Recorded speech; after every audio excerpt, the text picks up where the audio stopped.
जिसके पास ये 2 मंत्रालय है उसके पास पूरा ये सिस्टम उसी के पास है। अब कितना भी बड़ा अपराध किए हैं, अगर दबाव आ गया बचा लेना है, पुलिस बचा ले जाएगी। पुष्पा झुकेगा नहीं, एगो कांस्टेबल झुका के उठा के लेके चल गया। पुलिस के ऊपर इस बात पे होता है कि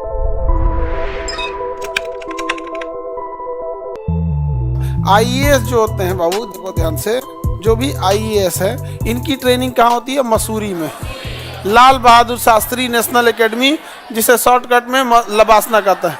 लाल बहादुर शास्त्री नेशनल एकेडमी, लबासना हाँ, नेशनल एडमिनिस्ट्रेटिव कहाँ पे है ये? उत्तराखंड, मसूरी में। अब ये मसूरी में है, उधर जगह नहीं है तो इधर ही लिख देते हैं, मसूरी में। ये ट्रेनिंग इनकी मसूरी में होता है। आईपीएस की ट्रेनिंग हैदराबाद, सरदार वल्लभ भाई पटेल नेशनल एकेडमी। सरदार वल्लभ भाई पटेल नेशनल एकेडमी आईपीएस की ट्रेनिंग होती है। सरदार वल्लभ भाई पटेल नेशनल एकेडमी आईपीएस की। आईएएस की ट्रेनिंग मसूरी में होती है। और कौन सा है भैया? आईएफएस, इंडियन फॉरेन सर्विस नहीं है।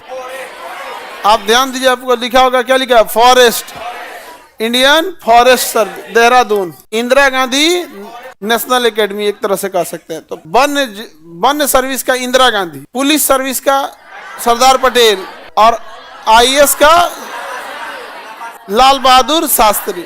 मेन आदमी का नाम याद रखेगा, लाल बहादुर शास्त्री नेशनल एकेडमी में IAS, Sardar Patel.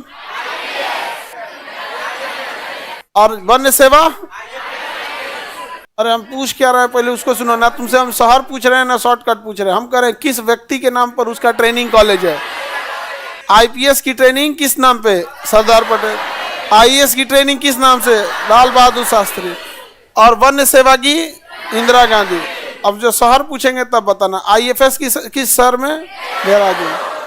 IAS Mussoorie. IPS, हाँ समझ में आ गया कि नहीं आ गया? ये सब तो पहले से ही था, ये पद, ये वाला, ये दोनों पद पहले से था, इसे बाद में जोड़ा गया था, इसे बाद में जोड़ा गया। तो सबसे नई अखिल भारतीय सेवा कौन सा है? आईएफएस। आई सब तो पहले से थे सब यहाँ पे, आईएएस और आईपीएस, ठीक है। Indian administrative service, Indian police service, यहाँ समझ में आ गया। आईपीएस जो होता है वो गृह मंत्रालय के अंडर में आता है। जितना आईपीएस है सब किसमें आएगा? गृह मंत्र। उनका प्रमोशन, ट्रांसफर, पोस्टिंग कौन देखेगा? गृह मंत्रालय देखता है। जबकि इंडियन एडमिनिस्ट्रेटिव आईएएस जो होते हैं कार्मिक मंत्रालय में आएगा। किसमें आएगा?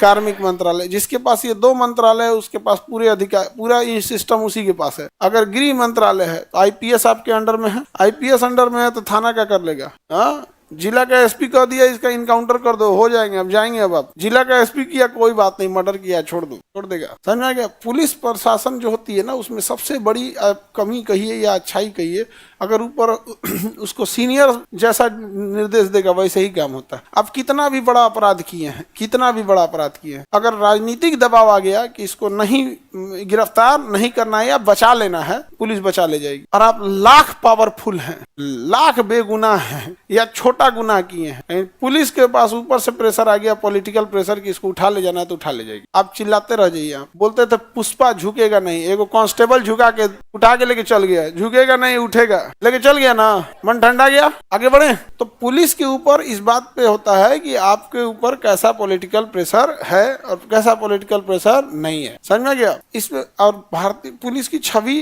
कुछ ही सब खुद खराब कर लिया है सब, और कुछ फिल्मों ने खराब कर दिया है, समझे। और एक और भी रीजन है पुलिस की छवि खराब होने का। कुछ भी कोई करेगा सामने पुलिस को आना पड़ेगा लॉ एंड ऑर्डर मेंटेन करने के लिए। लॉ एंड ऑर्डर मतलब जो विधि व्यवस्था है, विधि व्यवस्था मतलब सड़कें खुली रहनी चाहिए, अस्पताल खुला रहना चाहिए, कोई किसी पे तोड़ फोड़ नहीं होना चाहिए, जो रूल रेगुलेशन है प्रॉपर फॉलो होना चाहिए। इन्हें की रूल रेगुलेशन तोड़ दे, उसी को लॉ एंड ऑर्डर कहते हैं, विधि व्यवस्था। समझ में आ रहा है कि नहीं आ रहा है?